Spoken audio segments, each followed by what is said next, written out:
De her masker, der har været til hvile, skal jeg sætte over på en strikpind. Og det gør jeg ved at tage strikpinden igennem alle maskerne sådan her. Og når strikpinden i alle maskerne, så kan jeg trække tråden ud igennem.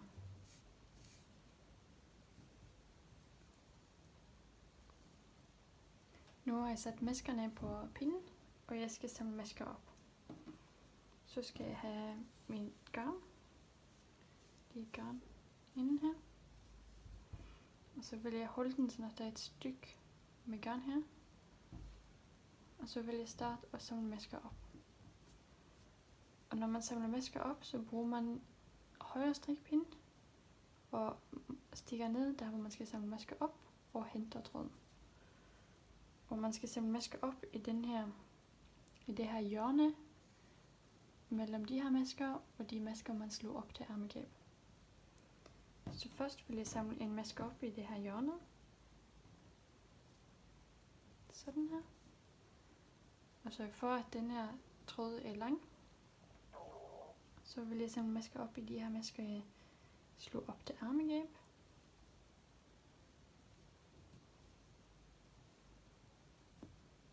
Og det er altså bare at tage strikpinden ned og hente tråden og ud igen. Så nu har jeg samlet op en i hjørne og 3 i de her opslåede masker. 4. Og så skal jeg samle op igen i det her hjørne på den anden side. Sådan her.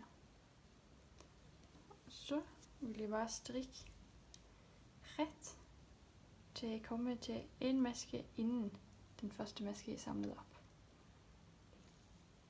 Nu har jeg strikket ret indtil en maske før de masker jeg lige har samlet op. Og man skal lave en indtagning for at undgå hul her i ærmegabet. Derfor vil jeg strikke den her maske sammen med den første maske jeg slår op. Og jeg har samlet op. Og det gør jeg ved at i stedet for at strikke en ret, så strikker jeg begge to masker ret sammen.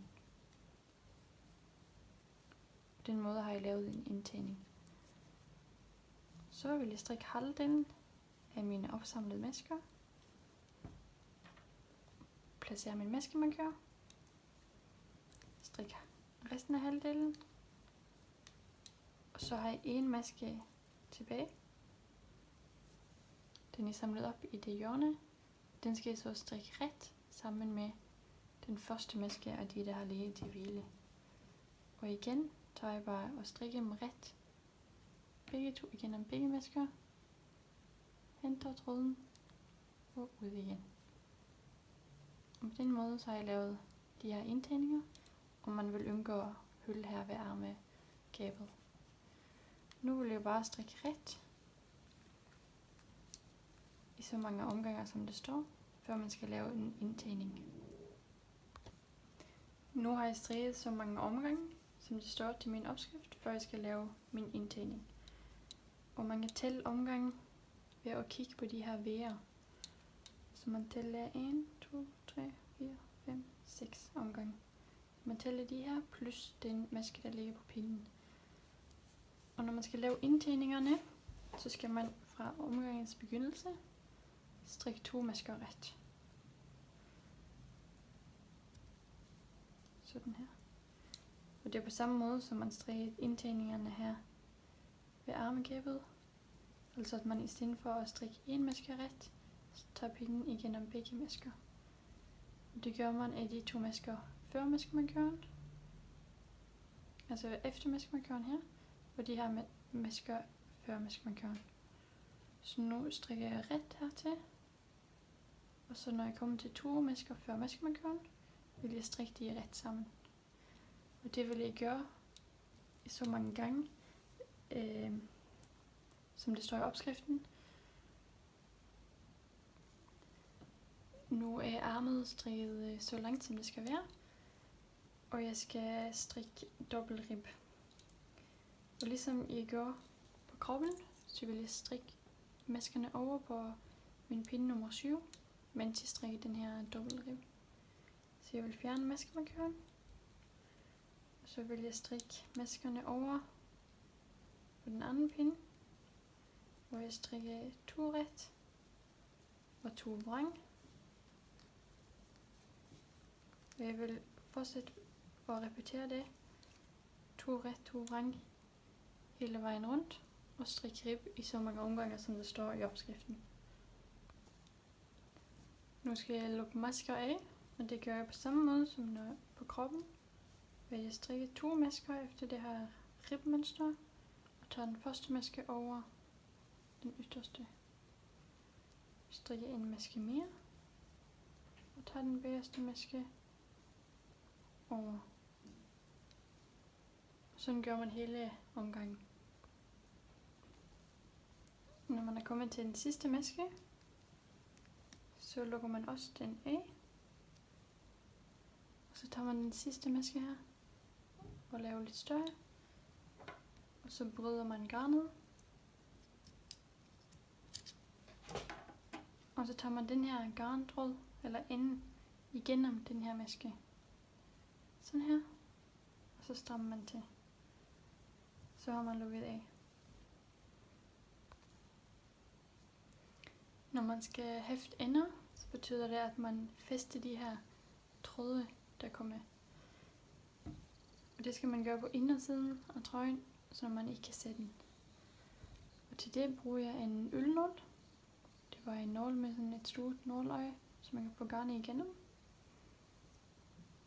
Og så tager jeg den her tråd, så syr jeg den lidt ned på trøjen, så man kan fæste den der, hvor man ikke kan sætte den. Så syr den bare lidt igennem de her masker. Det er ikke så farligt, hvordan man gør det, men bare sådan, at tråden kommer lidt ned, et stykke ned på trøjen. Så plejer jeg at tage den igennem en maske, uden at trække den helt igennem. Sådan at der er en lykke her. Og så tager jeg nålen 2 gange igennem den her lykke. Og strammer til. Det er meget vigtigt, at det bliver strammet ordentligt godt til.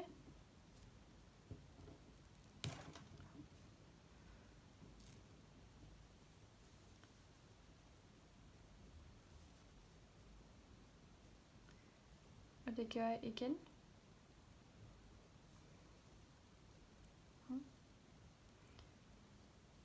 Man kan også gøre det uden nålen. Bare 2 gange igennem det her.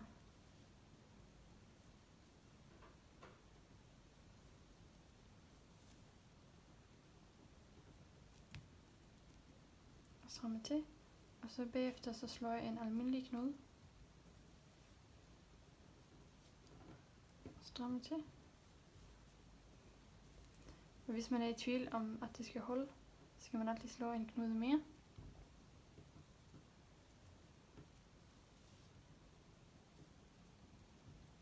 Og så kan man bare bryde garnet. Og så er den tråd hæftet.